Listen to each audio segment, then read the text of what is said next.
안녕하십니까, 성도 여러분. 오늘 이 저녁에도 하나님의 귀한 말씀의 자리로 함께 나오신 우리 모든 성도님들을 환영합니다.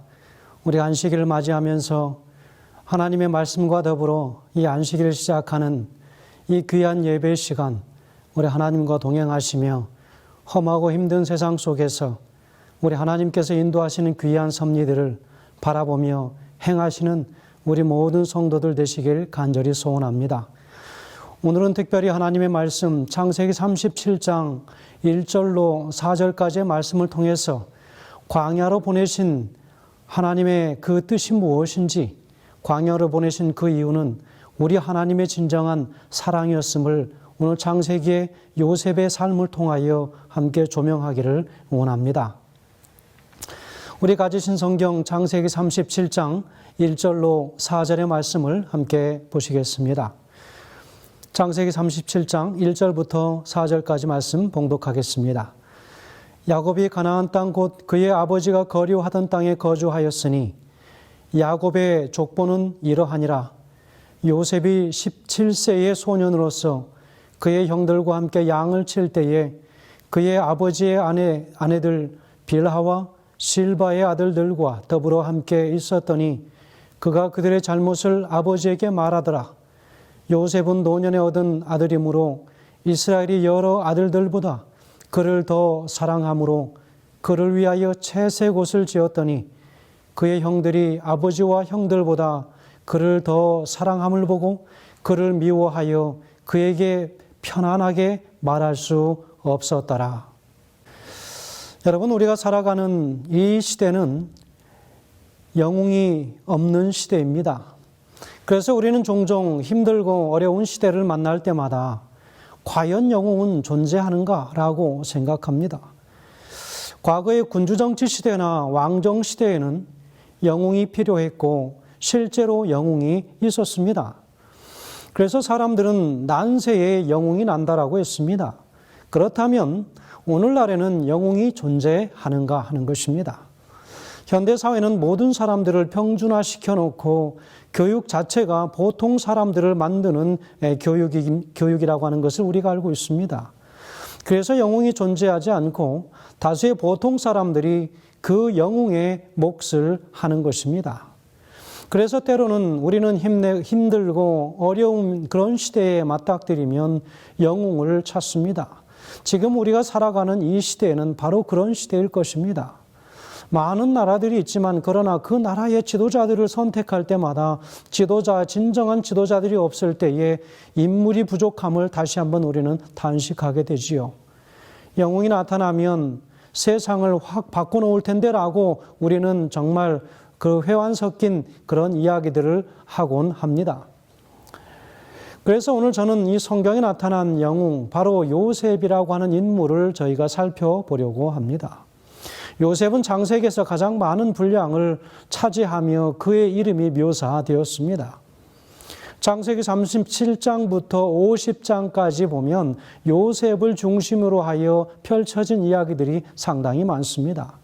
그런 사실은 좀 더 우리가 넓게 본다면 창세기 30장부터 50장까지 요셉의 출생에 관한 이야기들이 시작되고 있습니다.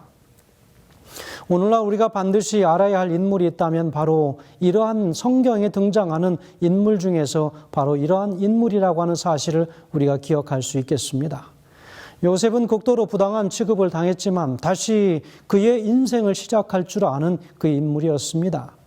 불공정하고 잘못된 고소를 받았음에도 불구하고 다시 그는 일어서서 그의 인생을 시작할 줄 아는 사람. 거부당하고 버려져도 다시 시작할 줄 아는 사람, 중상모략을 당하여도 그 존재가 전혀 잊혀지지 아니하고 다시 시작하는 사람, 과거에 아픔이 있었지만 용서하면서 다시 시작한 사람, 바로 오늘날 우리에게 이 코로나 이 시대를 맞이하여 모든 것들이 무너지고 사업이 무너지고 관계가 무너지고 하나님의 교회들이 마구마구 세상 속으로 무너져가고 있는 이 모습들을 바라보면서 우리에게 가장 필요하고 적절한 하나의 예표된 인물이 있다면 요셉일 것입니다. 어떤 난관 속에서도 좌절하지 아니하고 다시 시작한 인물이 바로 요셉이기 때문에 그렇습니다.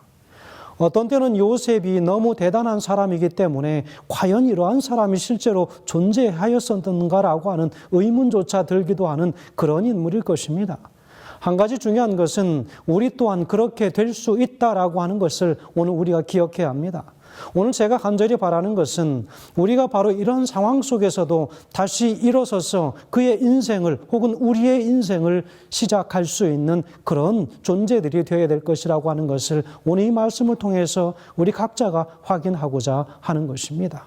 저는 이 요셉에 관하여 그의 인생에 관하여 살펴보면서 왜 하나님께서 그를 광야로 내모셨는가? 그러나 그것이 진정한 사랑이었음을 오늘 우리는 이 말씀을 보면서 몇 가지 사실들을 함께 관찰해 보기를 원합니다. 첫 번째는 성실과 용서의 사람 요셉이었다는 것입니다. 요셉의 그의 일생을 우리는 크게 세 부분으로 나눕니다. 그 첫 번째 단계는 출생으로부터 시작하여 그가 나이 17세가 될 때까지였습니다. 바로 이때는 요셉이 가족 안에서 변화를 겪던 시기였습니다. 그의 가정은 별로 좋은 가정이 아니었던 것으로 볼 수 있습니다.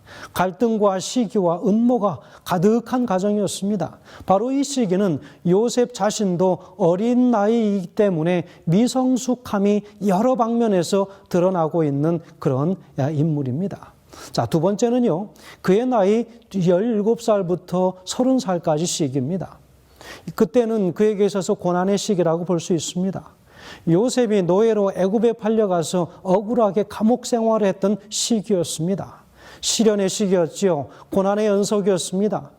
그가 정말 다른 사람에게, 형제들에 의하여 다른 사람에게 팔려가는 그 고난은, 모진 고난을 그가 당합니다. 시간을 그렇게 어려운 시간들을 그가 경험했지만 그렇게 버텨냈던 바로 그 시기였습니다. 그러나 그 모든 고난과 역경과 어려움들을 이겨냈었던 바로 그 모든 밑바탕은 그의 삶에 있어서 성실함이 바로 바탕이 되었었다고 하는 사실을 오늘 우리가 볼 수 있겠습니다. 세 번째 단계는 그의 나이 30살부터 그의 죽을 때까지입니다. 요셉이 애굽의 총리가 되어서 모든 영화를 누리던 때였습니다. 이때가 바로 형들에게 복수할 수 있었던 절호의 기회였습니다. 그러나 요셉은 복수하기보다는 오히려 형들을 용서하고 축복하고 보호하지요. 그런 점에서 성공 이후에 더 성공한 사람이 있다면 바로 그는 요셉이 아닐까 생각합니다. 가진 자가 진정으로 어떠한 행동을 해야 하는가라고 하는 것을 요셉을 통하여 오늘 우리는 볼 수 있습니다. 요셉의 마지막 모습은 용서와 축복으로 살아가는 사람의 모습이었던 것을 볼 수 있습니다. 그래서 이 세 단계의 요셉의 인생을 보면서 각 연령대에서 꼭 붙들어야 할 점이 있다면 무엇일까? 그 첫 번째 단계에서 바로 그가 태어나서부터 우리가 17살까지의 그의 삶 속에서는 비록 미성숙하지만 그러나 그는 끊임없이 성장하는 사람이었다는 것입니다. 17살부터 30살까지는 성실함으로 그 자리를 지켜야 한다는 것입니다. 30살부터 노년까지는 바로 우리가 무엇을 배워야 할까요? 다른 사람을 용서하고 축복하는 너그러운 인생을 살아가야 할 것이라고 하는 것이지요. 그렇게 된다면 그는 참으로 멋진 인생을 살게 되지 않을까 그런 생각을 해보게 됩니다.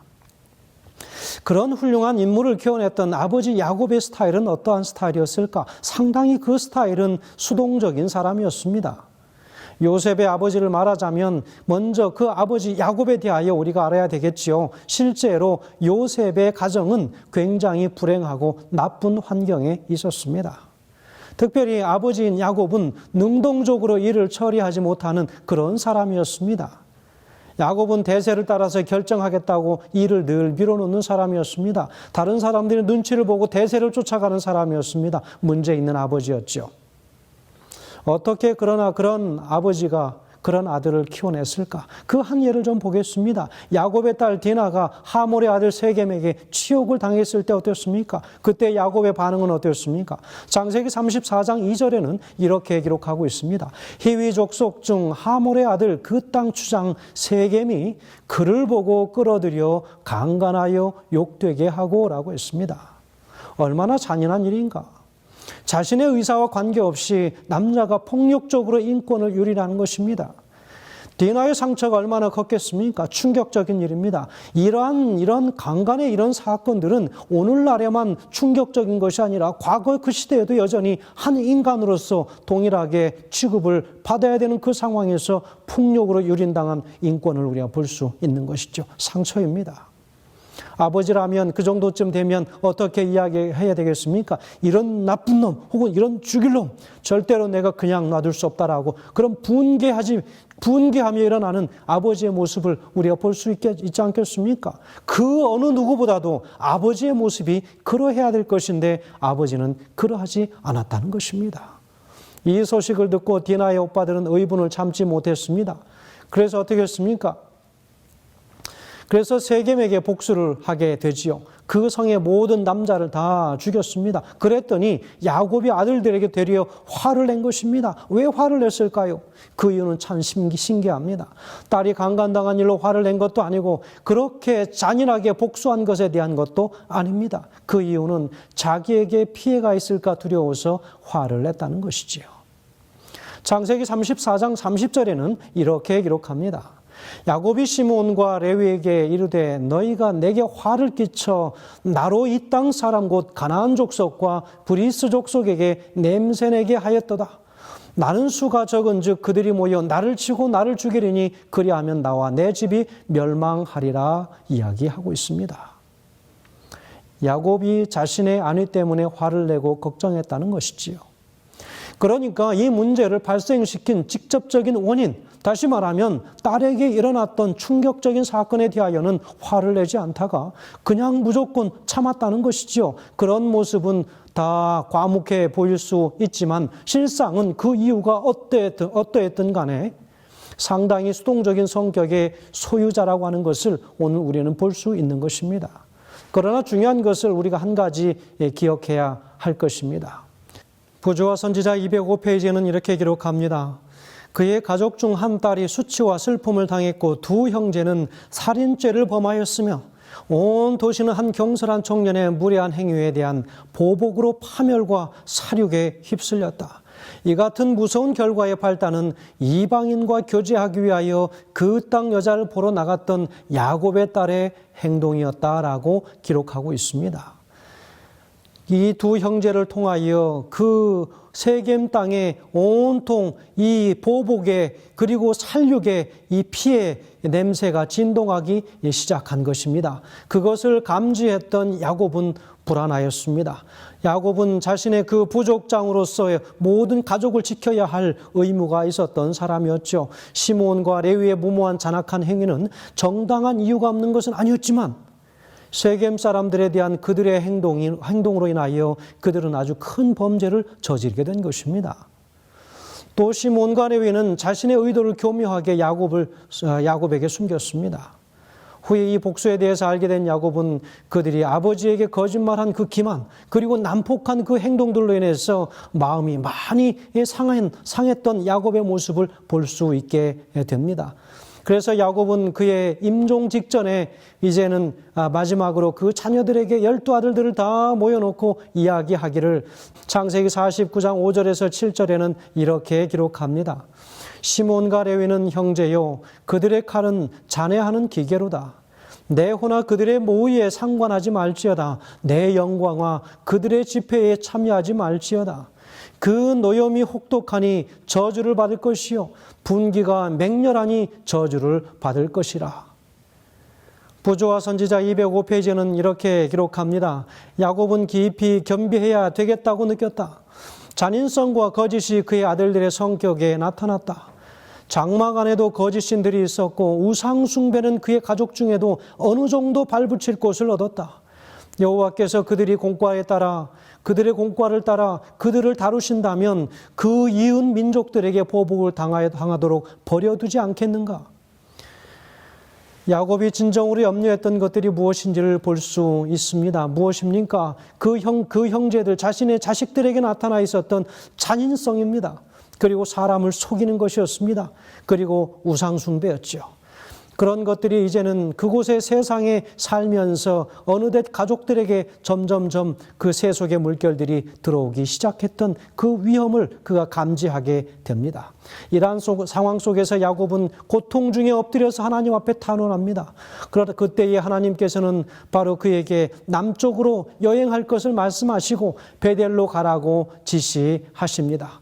그래서 그는 과거에 어머니로부터 떠나서 그 바단 아람으로 갈 때에 바로 하룻밤을 지체했었던 바로 그 베델, 그가 꿈을 꾸었던 바로 그 장소, 하나님께서 다시 돌아올 것이라고 약속을 주었던 바로 그 장소로 가면서 그의 삶은 이제는 완전히 바뀌게 됩니다.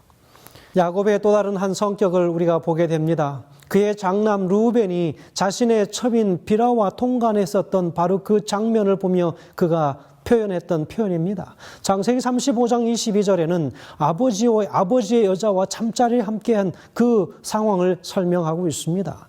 야곱은 이 이야기를 들었지만 이런 몹쓸놈 같으니 하면서 화를 냈어야 되는데 그렇게 하지 않았다는 것입니다.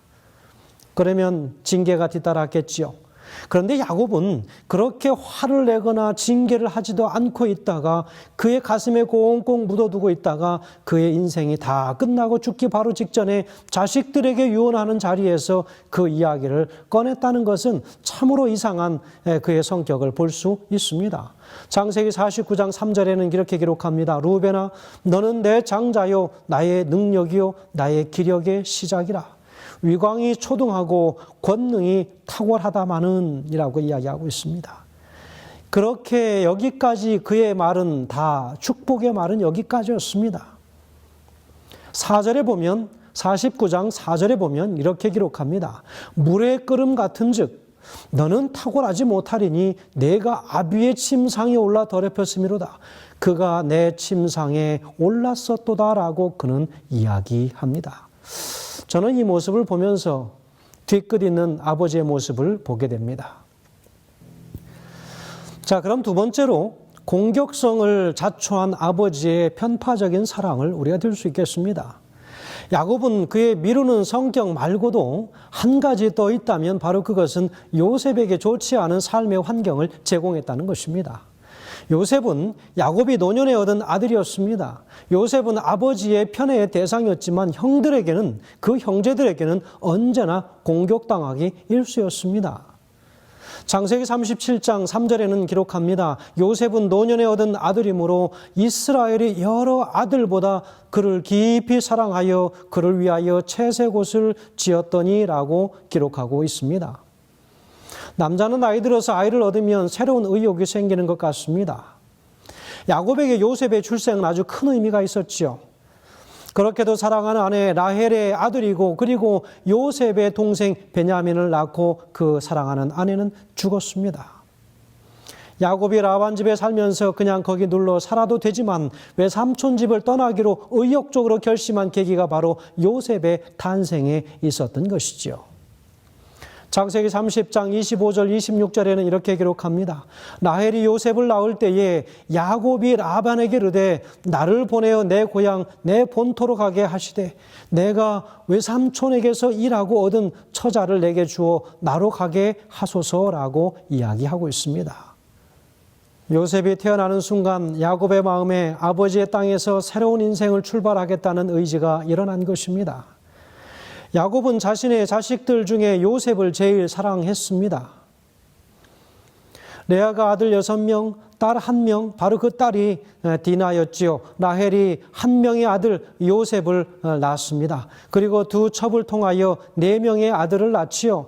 4명의 아들 중에 제일 사랑하는 라헬의 아들 바로 요셉을 특별히 사랑했습니다. 창세기 37장 3절에는 이렇게 기록합니다. 요셉은 노년에 얻은 아들이므로 이스라엘이 여러 아들보다 그를 깊이 사랑하여 위하여 채색옷을 지었더니라고 기록하고 있습니다. 여기서 사랑하여라고 하는 이 말이 2번 중첩됩니다. 바로 그만큼 소중한 아들 요셉이었다고 하는 것을 이야기합니다. 그래서 요셉이 바로 야곱이 요셉을 얼마나 좋아했는지 정말 지혜도 없이 요셉에게만 채색 옷을 지어 입힌 것입니다. 여러분, 여기서 이 채색 옷은 소매가 길어서 거의 발목까지 오는 옷이라고 이야기합니다. 성경 주석에서는 이야기하기를 그 옷은 일할 때 입는 옷이 아니었습니다. 그런데 요셉은 항상 그 옷을 입고 다녔다면 형들만 일하는 곳에 나가고 참 거드름 피듯이 그런 소매가 긴 일하지 않는 이 채색 옷을 입고 색동 옷을 입고 형들이 일하는 곳을 살피러 나가는 그 동생의 모습 얼마나 얄미웠겠습니까? 그러니까 요셉의 형들한테는 소매가 짧고 옷이 몸에 딱 달라붙어서 일하기에 아주 간편한 머슴 같은 옷을 지어 입히고 요셉한테는 정말 공작새같이 우아한 옷을 입혔다고 하는 모습을 우리가 상상해 보게 됩니다. 이것은 요셉에게 일하지 말라고 하는 의미였습니다. 너는 놀아도 된다는 거예요. 채색 옷은 화려하고 좋은 옷이긴 하지만 일에 대한 면제를 의미하기도 했습니다. 그러니 이런 편애가 얼마나 형들의 마음의 분노를 자극했겠는가. 그래서 그 형들이 요셉을 향하여 분노를 하는 것 또한 사실 어떤 면에서는 이해가 되기도 합니다. 그래서 요셉은 형들에게 시기와 공격의 대상이 되었던 것입니다. 야곱이 요셉을 그렇게 사랑한다면 채색 옷을 입힐 것이 아니라 도리어 광야로 보냈어야 했던 것이지요. 게다가 요셉은 꿈을 꿨으면 혼자 꿈을 꾼 것이지 분위기 파악하지 못하고 형들에게 자신이 꾼 꿈을 거들먹거리고 다녔던 것입니다. 그러면서 자신이 꾼 꿈을 형들에게 자랑하며 형들에게 들어보라고 하니 형들이 화가 나지 않았겠는가 하는 것입니다. 형들은 열받는 것입니다. 형님들, 해와 달과 11별이 자기한테 절하는 꿈을 꾸었다라고 형들한테 이야기합니다. 형들은 죽여버리겠다고 결심을 하지요. 여기서 한 가지 얻는 귀한 교훈은 무엇입니까? 야곱이 자식을 다루는 방법과 하나님께서 다루시는 방법은 도무지 다르다고 하는 것입니다. 인간은 어떤 사람을 사랑하면 채색 옷을 입히지만 그래서 망하게 하고 좋은 것을 주어서 부모의 마음을 정말 100번 다 그렇게 표현하지만 우리 하나님은 그렇지 않다고 하는 사실입니다. 자, 그럼 세 번째는 하나님께서 요셉을 어떻게 훈련시키셨는가 우리가 보겠습니다. 사랑하셨기 때문에 광야로 이끄셨던 우리 하나님. 사랑도 방법이 있어야 된다라고 이야기합니다. 하나님처럼 사랑해야 되는 것이지요. 자녀를 진짜 사랑하면 광야로 보내라고 이야기하고 있습니다. 하나님도 야곱의 품에 있는 요셉을 건져서 그분이 직접 다루시지 않습니까? 하나님께서 야곱에게 이렇게 말씀하십니다. 애는 이렇게 키우는 거야. 오늘날 자녀를 키우는 모든 부모들에게 하는 하나님께서 주시는 귀한 교훈임을 오늘 우리 기억해야 합니다. 그래서 요셉을 데려다가 노예로 만들고 감옥에 집어넣어서 13년 동안 훈련시키는 모습을 오늘 우리가 보게 됩니다. 하나님께서 야곱에게 이렇게 말씀하셨을 것입니다. 야곱아, 내가 요셉을 키운 17년과 내가 그를 훈련시킨 13년을 한번 비교해보면 어떻겠느냐라고 이야기하십니다. 과연 하나님은 인물을 만드셨습니다. 그 결과 요셉은 애굽의 총리로 등장하게 되지요. 하나님은 정말로 우리를 사랑하십니다. 그러면 그분께서 우리를 어떻게 다루시는가? 우리가 그분의 백성이라면 반드시 우리를 광야에서 다루시는 시간이 있을 것입니다. 그러니 이 험난한 시절에 하나님께서 직접 다루시는 은혜를 누리고 강건한 모습으로 다시 우리는 일어서야 할 것입니다. 우리가 지금 지나가는 이 시기에 하나님께서는 이 땅에 많은 사람들에게 참으로 귀한 교훈을 주십니다. 참으로 혼동의 시기, 많은 생명들이 죽어가는 이 시기, 많은 살아있는 사람도 바로 이 코로나라고 하는 이 바이러스로 인하여 많은 사람이 고통의 시간을 보내고 있는 바로 이 때에 하나님께서는 이 말씀을 통하여 우리에게 참으로 주시는 교훈이 있습니다. 오늘 요셉을 통하여 주시는 그 교훈, 성실과 용서와 인내의 사람이 되라고 오늘 우리에게 가르쳐주고 있습니다. 그러나 아버지 때문에 가정 환경이 좋지 않았던 요셉을 생각해 보지요. 야곱은 일을 자주 미뤘습니다. 요셉만 편애하고 채색 옷을 입히기도 했습니다. 그래서 자녀가 망가졌습니다. 진짜 사랑하면 광야로 내보냈어야 했던 것이죠. 이것을 알 때 우리도 광야 같은 현재 위기를 이해하고 하나님의 은혜를 받을 수 있게 되기를 간절히 소망합니다.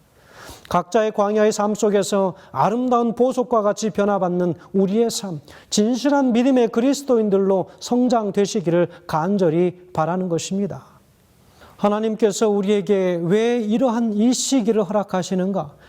이런 시간을 통하여 더 믿음 안에서 단련하고 더 믿음 가운데 우리 주님 오시는 그 소리를, 우리 그 발자국 소리를 간절하게 사모하고 기다리다가 결국 끝내는 그분의 나라를 갈 수 있는 단단한 믿음의 사람들로, 용사들로 키우시기 위하여 이 시련의 시기를 허락하셨다고 하는 사실도 우리가 기억해야 할 것입니다. 이제 우리 주님 곧 오십니다. 우리는 어떠한 모습으로 주님을 만나야 될 것인가? 우리 깊이 고민하는 이 안식일 맞이하는 시간 되게 하시길 간절히 바라면서 말씀을 드리겠습니다. 감사합니다. 기도하겠습니다. 하늘에 계신 아버지 하나님, 오늘 이 시간 요셉의 삶을 통하여 오늘 우리에게 주시고자 하는 간절한 교훈이 무엇인지를 깨닫게 하시고 참으로 성실하고 또한 인내하며 어떠한 과정 속에 있다 할지라도 끝까지 우리 주님을 우리의 영의 눈에서 떼지 않도록 주님 인도하여 주시옵소서. 그리하여 곧 오실 우리 주님, 우리 모두가 다 만나는 이 안식일, 또 주님과 동행하는 안식일 되게 하여 주시기를 예수님의 귀하신 이름으로 간절히 기도하옵나이다. 아멘.